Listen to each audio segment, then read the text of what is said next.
Bonjour et bienvenue sur The Nomadic Lifestyle. Moi, c'est Sarah, une nomade dans l'âme qui vit et voyage autour du monde depuis plus de 10 ans. Sur ce podcast, je te parlerai donc de voyage, de backpacking, d'expatriation, de style de vie nomade, de randonnée, bref, de tout ce qui a trait à la vie en vadrouille à explorer notre merveilleuse planète. Tu y trouveras des conseils d'organisation et de préparation de voyage et de randonnée, de matériel, de sécurité, des trucs pour ne pas trop dépenser et beaucoup plus encore. Mon objectif est de te donner le plus de ressources possible pour t'aider à réaliser tes rêves les plus fous d'aventure. Avant de commencer cet épisode, n'oublie pas de t'abonner au podcast sur ta plateforme préférée pour être averti quand un nouvel épisode est disponible. Bonne écoute! Bonjour et bienvenue dans ce nouvel épisode du podcast de Nomadic Lifestyle. Aujourd'hui, on va parler de voyage seulement avec un bagage de cabine ou un bagage en carry-on en anglais. Et donc, je vais te donner mes astuces pour réussir à voyager avec seulement un petit sac ou une petite valise avec toi et pour ne plus avoir besoin d'enregistrer de bagages quand tu pars en voyage. Donc, moi, ça fait plusieurs années que j'essaie de réduire le plus possible le nombre de choses que j'apporte quand je voyage et chaque voyage, le bagage diminue, le nombre de choses que j'apporte diminue jusqu'à ce que, là, par exemple, je pars pour l'Asie pour une période indéterminée et je pars avec un sac à dos de 32 litres seulement parce que j'ai pas non plus le droit à un article personnel, donc tout doit rentrer dans mon sac de 32 litres. Donc voilà, c'est un petit challenge que je me suis donné et j'y suis arrivée parce que tout rentre dans mon sac et donc je suis très contente. Et je voulais donc partager avec toi aujourd'hui mes astuces pour réussir à voyager avec le plus petit sac possible.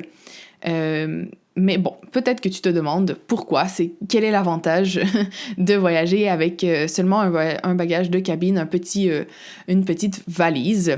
Eh bien, pour moi, le premier avantage, c'est que c'est vraiment beaucoup, beaucoup plus agréable de voyager avec une petite valise ou un petit sac par rapport à trimballer une grosse et lourde valise ou un gros sac à dos qui est lourd durant plusieurs jours, voire plusieurs semaines ou même plusieurs mois si tu pars pour très, très longtemps. C'est genre... Tu as envie de tuer ton sac. Au bout d'un moment, quand c'est un sac qui est trop lourd, c'est vraiment chiant en voyage. Donc, vraiment, l'avantage principal pour moi, c'est vraiment le confort. Ça change totalement le confort d'un voyage, de voyager plus léger. Déjà, parce que aussi ça permet de ne pas avoir de problème à soulever son sac, à devoir le mettre à bout de force dans les racks ou dans les porte-bagages dans les avions, dans les trains, dans les autobus, etc. On n'a plus besoin de se préoccuper de si il va y avoir des escaliers à descendre ou à monter, si les pavés vont être clément ou non, si on a une valise surtout. On n'a pas non plus besoin de se préoccuper à savoir si notre auberge ou notre hôtel a un service de consigne pour laisser notre sac ou notre valise en consigne avant le check-in ou après le check-out, par exemple. On peut aussi rentrer plus facilement dans les casiers, par exemple, qui sont mis à disposition dans les auberges de jeunesse. Voilà, il y a plein d'aspects en voyage qui dont on n'a plus besoin de se préoccuper quand on a un petit sac ou une petite valise parce que tout est plus simple avec un petit bagage. Ensuite, je trouve aussi que c'est beaucoup plus facile d'être flexible et d'adapter son voyage si les plans changent avec un plus petit bagage parce que, on n'a pas autant de planification et de logistique à laquelle penser si on a un petit sac par rapport à un gros sac qui, là encore, voilà, on a rarement envie de se déplacer plus souvent que nécessaire avec un gros bagage. Voilà, comme je disais, par exemple, il faut peut-être réfléchir à un lieu pour laisser le bagage en consigne si on doit, voilà, il y a un temps entre le moment où on peut sortir et rentrer dans un autre hébergement, etc. Donc, c'est vraiment plus simple d'être flexible avec un petit bagage. Aussi, un gros avantage, surtout avec tous les problèmes qu'il y a eu dans les dernières années avec les compagnies aériennes et la perte de bagages, eh bien, en voyageant en carry-on, on n'a pas de stress par rapport au fait de perdre sa valise parce qu'on a tout avec soi. Même aussi dans les autres transports comme les trains, les autobus, moi, je trouve ça beaucoup moins stressant d'avoir mon sac avec moi en tout temps que de devoir le mettre dans la soute et de jamais savoir si, quand je vais arriver, mon bagage sera là ou là, par exemple, surtout en autobus, s'il y a plusieurs arrêts entre mon endroit de départ et ma destination, voilà, il y a toujours des risques que quelqu'un vole des bagages. Ça arrive dans certains pays, c'est aussi même très commun. Donc, voilà, c'est juste plus simple d'avoir son bagage avec soi et ça apporte beaucoup plus de paix d'esprit. En plus, on a beaucoup moins l'air d'un touriste aussi. On attire moins, donc, les voleurs en ayant moins de bagages parce que, on risque d'avoir moins de choses de valeur vu qu'on a moins de choses.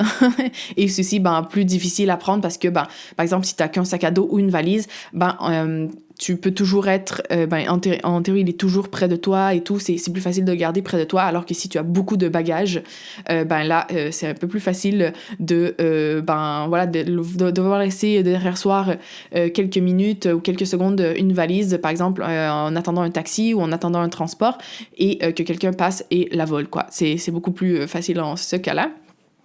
Et finalement, aussi, voyager léger, ça permet d'économiser parce que maintenant, la plupart des compagnies aériennes chargent pour mettre les bagages en soute.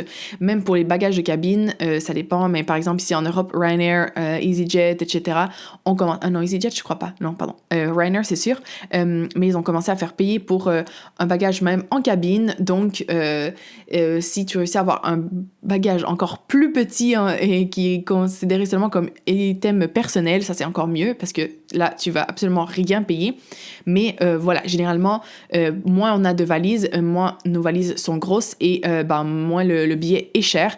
Et comme je le disais aussi, les consignes, c'est moins cher parce que c'est selon la taille.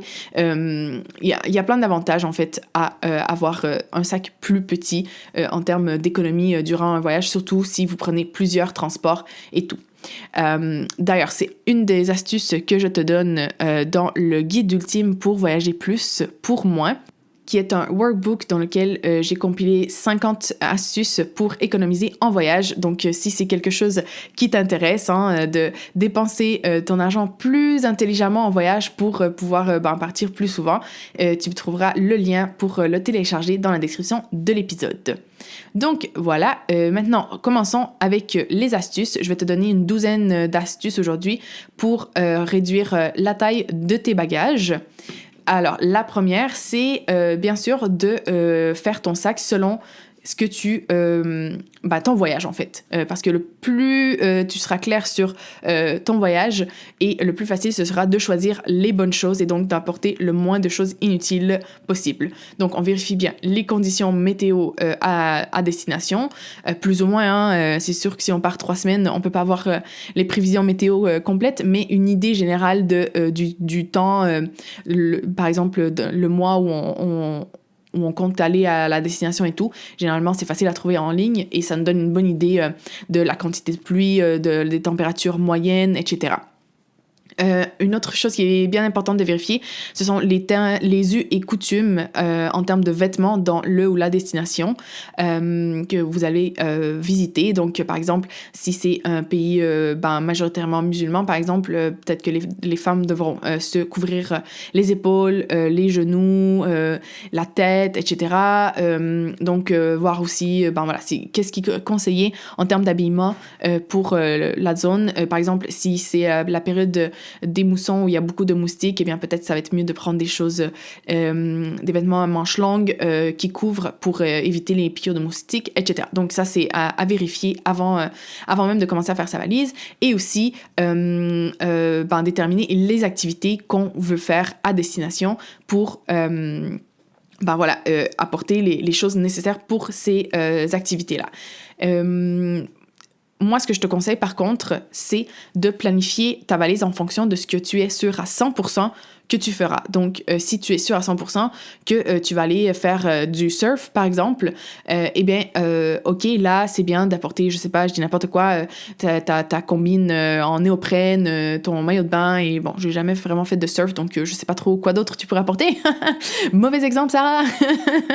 Mais voilà, là, si t'es sûr à 100% que tu vas faire du surf, ça vaut la peine d'apporter ta combinaison en néoprène. Mais si c'est genre, je sais pas, il y aurait peut-être une journée où il y aurait peut-être les conditions qui seraient bonnes pour faire du surf, alors non, n'apporte pas ta combinaison en néoprène qui va occuper la moitié de ta valise juste pour une fois, quoi, où tu n'es même pas sûr à 100%. Donc là, le mieux, ce sera de louer, par exemple, l'équipement, etc. Donc, évite le plus possible d'apporter des éléments qui répondent à un « au cas où ». Si tu te dis « je vais apporter ça au cas où telle chose », eh bien, c'est que cette chose-là te sera probablement inutile, donc ne l'apporte pas. Il faut toujours se rappeler qu'en fait, on peut acheter presque tout, n'importe où. On a toujours peur, quand on fait notre valise, de pas pouvoir avoir tout ce dont on a besoin et tout, mais au final, sauf si t'as un truc hyper, hyper spécifique, genre qui est impossible de trouver ailleurs parce que c'est fait sur mesure, ou je sais pas, moi, c'est un truc hyper technologique, pointu, machin, OK, là, ça, t'es peut-être mieux de l'apporter parce que c'est un truc qui est impossible à trouver, mais ailleurs. Mais genre... tout ce qui est vêtements, même les accessoires de sport, etc. Aujourd'hui, on peut trouver tout, n'importe où. Donc, si tu avais apporté quelque chose seulement au cas où, c'est que probablement tu ne t'en serviras pas. Ou alors, si vraiment t'en as hyper besoin, tu pourras l'acheter sur place. Donc, ne l'apporte pas. Moi, ce que je te conseille, en fait, c'est vraiment une fois que t'as fait toutes tes recherches, etc., dont je t'ai parlé au début, c'est de faire une liste préliminaire de tout ce que tu penses que tu as besoin d'apporter pour ton voyage. Et je te conseille de faire cette liste quelques semaines avant ton voyage. Parce que comme ça va te permettre d'avoir du temps pour bien réfléchir à ce dont tu as réellement besoin ou pas. Moi, je fais toujours ma liste. Des fois, ça m'arrive même pour des gros voyages, si je pars genre plusieurs mois et tout. Des fois, je commence à faire ma liste même 2-3 mois avant mon départ. Mais bon, je te dis pas d'arriver à ces niveaux-là. Moi, c'est parce que j'aime bien réfléchir à ce que j'apporte. Mais je te dirais 2-3 semaines avant ton voyage, commence déjà à écrire la liste que tu penses que tu dois apporter, la liste des choses que tu penses que tu dois apporter pour déjà commencer à y réfléchir et te dire est-ce que j'ai vraiment besoin de ça, est-ce que c'est mieux c'est telle autre chose, etc. Ça va te permettre de vraiment avoir mieux réfléchi tous les éléments que tu apportes et moi ça m'aide vraiment à diminuer le nombre de choses que j'apporte inutilement et tous les au cas où parce que je sais que c'est mon cerveau qui est en mode panique et qui a peur de manquer de quelque chose. Donc comme j'y réfléchis plusieurs semaines à l'avance, j'ai le temps de vraiment réfléchir à est-ce que ça a vraiment du sens d'apporter ça, vu les conditions, vu les activités que je vais faire, etc. D'ailleurs, une autre astuce que je te conseille, c'est une fois que tu as fait ta liste préliminaire, de déjà tout mettre sur ton lit ou sur le plancher, ou bref, dans une surface plane, pour voir tout ce que tu prévois d'apporter et évaluer si tu as vraiment besoin de tout. Parce que visuellement, genre quand on fait juste une liste, on a tendance à trouver que c'est pas tant que ça, ou que ça le fait et tout, alors que quand on le met physiquement, là, on commence à voir, et aussi, je te conseille peut-être d'essayer de déjà faire un test pour voir si tout rentre dans la valise que tu veux apporter.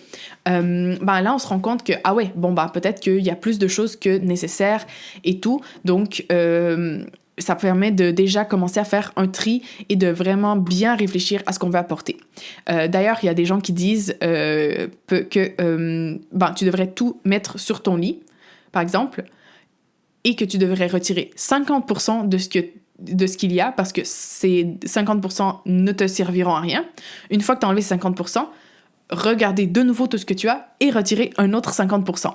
Et là, tu te retrouves avec ce dont tu as vraiment besoin. Donc, si tu as envie de te challenger, ça veut dire qu'en gros, tu as besoin de 25% de ce que tu penses que tu as vraiment besoin. Donc, un quart des choses que tu penses que tu as besoin d'apporter. C'est intéressant à réfléchir. Donc, moi, je te conseille de faire cet exercice de tout étendre les choses que tu penses apporter 1 ou 2 fois avant ton voyage. Donc, peut-être une première fois quand tu fais ta liste préliminaire et tout. Une deuxième fois, quelques semaines après, une fois que tu as eu bien réfléchi. Et voilà, bien sûr, juste avant de faire ta valise finale, de tout faire ça de nouveau pour vraiment évaluer ce que tu as besoin, tout ce que tu penses apporter et si c'est nécessaire ou pas. D'ailleurs, si tu as besoin de conseils pour réduire le nombre de vêtements que tu tends à apporter en voyage, je te conseille d'aller écouter l'épisode 20 où je te donne là encore, je pense, une quinzaine ou une vingtaine de conseils pour diminuer le nombre de vêtements que tu apportes parce que c'est ce qu'on tend à apporter le plus, ce qui est souvent le plus volumineux dans notre valise et qu'au final, on tend à apporter, à utiliser le moins. Donc, dans le sens qu'on utilise les vêtements, mais souvent, c'est souvent des vêtements qui sont les choses qu'on a utilisées le moins durant notre voyage, des vêtements extra dont on n'avait pas vraiment besoin, qu'on a apporté et donc qui occupaient de la place inutilement dans notre valise. Donc, je te conseille d'aller écouter cet épisode si c'est quelque chose qui est difficile pour toi de sélectionner le nombre de vêtements suffisant, sans trop ni moins. Sans trop ni moins, ça se dit ça en français? Bref, le nombre de vêtements corrects pour ton voyage. Là, je te donne directement le conseil, principal pour réduire le nombre de vêtements. En gros, que tu partes... 1 semaine ou 6 mois, tu n'as besoin que de vêtements pour 1 semaine, en gros.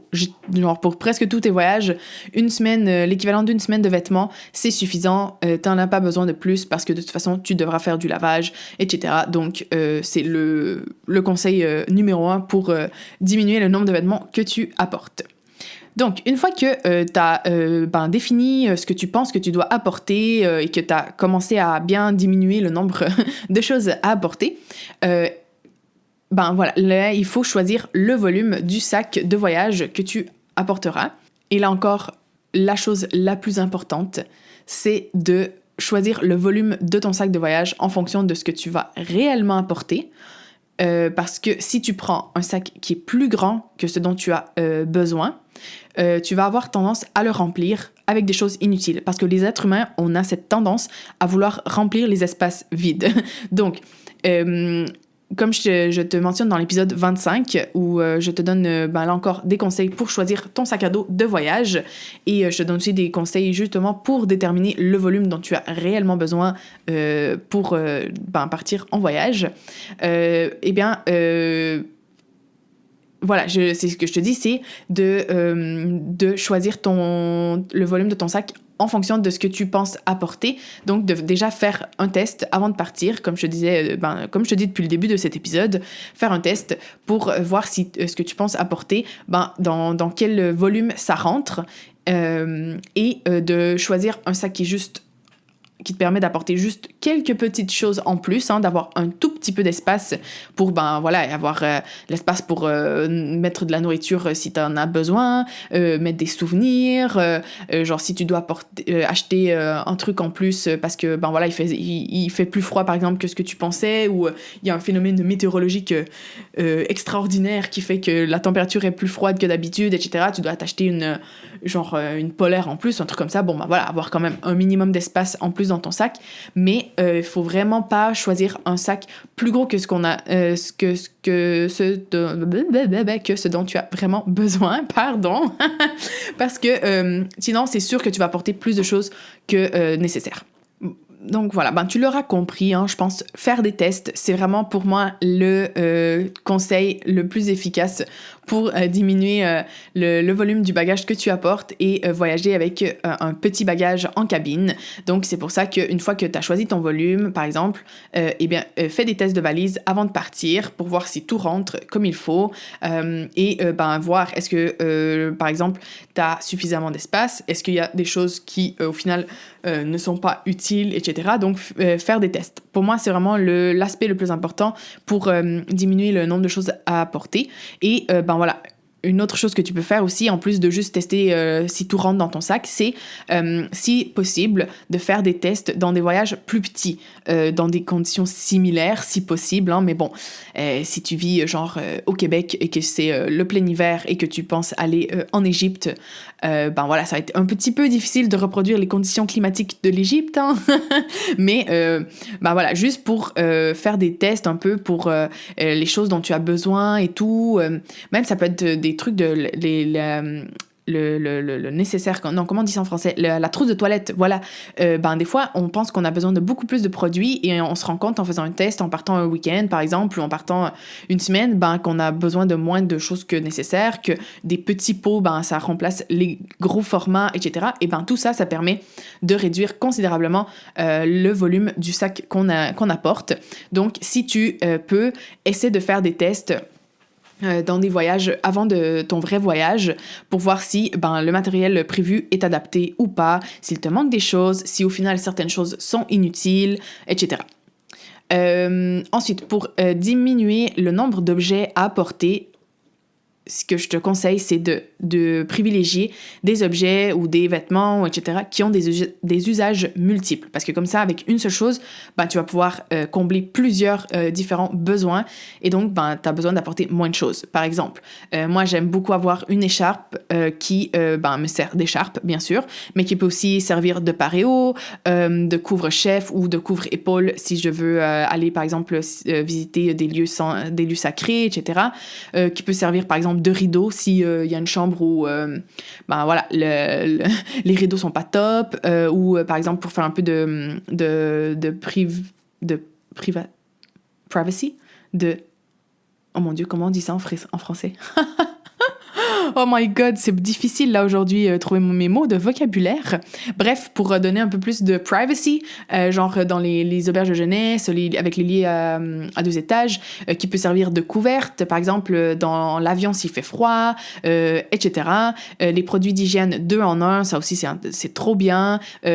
Avoir un savon qui sert pour se laver le corps, laver ses vêtements. Bon, les cheveux, ça, moi je suis moyen pour ça parce que ça j'ai rarement trouvé des savons qui faisaient tout et qui n'abîmaient pas les cheveux. Donc, bon, voilà, hein, chacun voit après ces choses. Mais il y a plusieurs produits d'hygiène, par exemple, 2 en 1 qui sont très bien. Voilà, donc le plus d'utilité que tu peux avoir avec une même chose, le mieux c'est parce que voilà, tu vas avoir besoin d'apporter moins de choses. Et ça aussi, c'est quelque chose qui, avec le temps, plus tu vas voyager, plus tu vas acquérir des choses et plus tu vas réfléchir de cette façon quand tu vas acheter des choses pour les voyages. Donc, ne t'inquiète pas si là, aujourd'hui, tu n'as pas tout qui est multi-usage, je sais pas quoi, machin, parce que c'est un truc qui vient avec le temps. Tu vas te rendre compte que, voilà, certaines choses, tu peux les remplacer ou, tu peux les synthétiser en une qui ont plusieurs fonctionnalités et tout. Donc, c'est avec le temps que tu vas développer un peu ton kit de voyage et que tu vas l'optimiser. Donc, ne t'en fais pas si là, ton premier voyage, tu pars pas en cabine, juste avec un bagage de cabine. C'est assez normal de faire une progression en fait. Tout le monde part avec des gros bagages au début et petit à petit, on diminue tranquillement, quoi. Un autre truc pour diminuer le volume des choses que tu apportes, c'est d'utiliser des sacs de compression ou des packing cubes. Des packing cubes qui sont des sacs qui permettent d'organiser le contenu de ton sac et de 2, s'ils ont en plus une façon de se comprimer, ça permet de diminuer le volume des vêtements, par exemple aussi des sacs de couchage. Donc ça, c'est top pour réduire le volume des éléments qui sont un peu mous, là, qui peuvent être compressés pour enlever l'air. Ensuite, pour le matériel spécifique dont tu pourrais avoir besoin durant ton voyage, vérifie si c'est possible de le louer. Par exemple, si tu n'en as pas besoin pendant tout ton voyage, si tu en as juste besoin pendant quelques jours ou quelques semaines, par exemple, et si tu pars plusieurs mois, voilà, est-ce que ça vaut vraiment la peine de transporter une tente de 1,5 kg pendant 6 mois si tu en as besoin seulement 2 semaines? Pas vraiment, quoi. Donc là, dans ces cas-là, vérifie s'il y a la possibilité de louer. Donc ça va être la meilleure option pour réduire la taille de ton bagage, donc les genres de matériel que tu pourrais louer, comme je te disais, la tente, un sac de couchage, un réchaud, un matelas de sol, du matériel de plongée par exemple, ou une planche de surf, voilà, donc tout ce qui est encombrant, tout ce matériel énorme dont tu pourrais avoir besoin seulement sur une partie de ton voyage et pas tout ton voyage, vérifie si c'est pas mieux de le louer. Ensuite, dernier conseil que j'ai pour toi, mais ça c'est un conseil hyper important, que moi je fais à chaque fois, et ça c'est vraiment un truc qui m'a beaucoup aidé à diminuer les choses que j'apporte au fil des ans en voyage, et c'est de noter toutes les choses que tu n'as pas utilisées quand tu reviens de ton voyage. Donc je te conseille de le noter sur la même... si tu as fait ta liste ta packing list sur un truc numérique, voilà, tu juste en dessous. Si tu as pris des notes sur un cahier de notes, juste après ta liste, prends en note ce dont tu n'as pas eu besoin. Ce dont tu aurais eu besoin, parce que des fois aussi ça arrive que au final on n'a pas pris un truc et durant ton voyage on s'est dit plusieurs fois ah ouais, ça aurait quand même été pratique d'avoir ça, donc là note-le aussi, parce que prochaine fois apporte-le si t'en as besoin, tu vois. Le but c'est pas de se priver et de ne pas avoir ce dont on a besoin, c'est d'apporter les choses dont on a besoin sans plus ni moins. Je te conseille aussi d'ajouter le nombre de jours durant lesquels tu es parti, les températures qu'il y avait plus ou moins, pas besoin d'être là chaque jour, genre un rapport météorologique, mais juste en moyenne, tu vois, genre la température minimale et la maximale que tu as eue, un peu s'il y avait la pluie ou si c'était soleil, juste très brièvement, les activités que tu as faites, etc. Donc, pour avoir une meilleure idée de quoi apporter lors de prochains voyages similaires. Comme ça, t'auras qu'à réutiliser la liste. En fait, t'auras pas besoin de refaire le processus depuis le début. Et ça, c'est vraiment génial pour pouvoir partir plus souvent et de manière plus efficace. Moi, je suis pour moi, partir, tu pourrais m'appeler là et me dire « Sarah, on part dans 15 minutes à tel endroit et je peux faire ma valise en 15 minutes, quoi. » Parce que, avec l'expérience de faire mes valises et tout, et de réfléchir à « Ok, ça, j'en ai besoin dans tel climat. Ça, non, dans tel climat, ça vaut pas la peine de la porter. Pour telle activité, j'ai besoin de ça. Pour telle autre activité, de telle autre chose, etc. » Eh bien, c'est rendu une seconde nature, quoi, de faire une valise. Donc, de faire cette réflexion à la fin de voyage, non seulement ça te permet de réduire le nombre d'objets que tu apportes, de toujours apporter plus spécifiquement les choses dont tu as besoin et donc d'avoir la valise la plus proche de la perfection possible, mais la perfection n'existe jamais. Mais aussi, ça permet de réduire énormément le temps de préparation de tes prochains voyages, et ça, c'est génial. Donc, voilà un petit peu pour aujourd'hui, l'épisode du jour. J'espère qu'il t'a plu, j'espère qu'il te permettra de diminuer la quantité de choses que tu apportes en voyage. Comme je te disais, c'est un work in progress. Donc, si là, tu voyages toujours avec une énorme valise en soute de 23 kilos, genre à la limite du poids que tu peux apporter, je te dis pas que tu dois passer de ça à bagage de cabine en une semaine, mais essaie déjà de commencer, passer d'un bagage en soute de 23 kilos à un bagage en soute de 15 kilos. Ensuite, tu diminues encore, et éventuellement pour arriver jusqu'au bagage de cabine. C'est pas un truc qui arrive du jour au lendemain, sauf si t'es déjà hyper minimaliste à la base. Si c'est comme ça, chapeau. Mais sinon, ne t'en fais pas, c'est vraiment une progression, c'est normal, tout le monde ou presque passe par là, donc ne t'en fais pas, tu vas t'améliorer. J'espère que ces conseils t'aideront justement là-dessus. Et si tu veux aller plus loin, n'hésite pas à écouter l'épisode 20 pour réduire le nombre de vêtements que tu apportes en voyage, l'épisode 25 pour t'aider à choisir le sac à dos parfait de voyage, et aussi de télécharger le guide pour économiser en voyage, donc pour réussir à voyager plus avec l'argent que tu gagnes durement. Donc tous les liens seront dans la description comme d'habitude. Et voilà, moi je te laisse sur la citation de la semaine qui est évidemment en lien avec le thème du jour. Et c'est une citation donc d'Antoine de Saint-Exupéry qui dit « Celui qui veut voyager heureux doit voyager léger ». Évidemment. Alors j'espère que l'épisode t'a plu. Je te retrouve dans un prochain épisode dans 2 semaines. Et en attendant, je te souhaite de vivre de merveilleuses aventures. Ciao! Merci d'avoir écouté cet épisode jusqu'à la fin. Tu trouveras toutes les ressources mentionnées dans la description de l'épisode. Et n'oublie pas de t'abonner au podcast sur ta plateforme préférée et de laisser un avis. C'est une façon simple et gratuite d'encourager le podcast. On se retrouve pour le prochain épisode et en attendant, je te souhaite de vivre de merveilleuses aventures.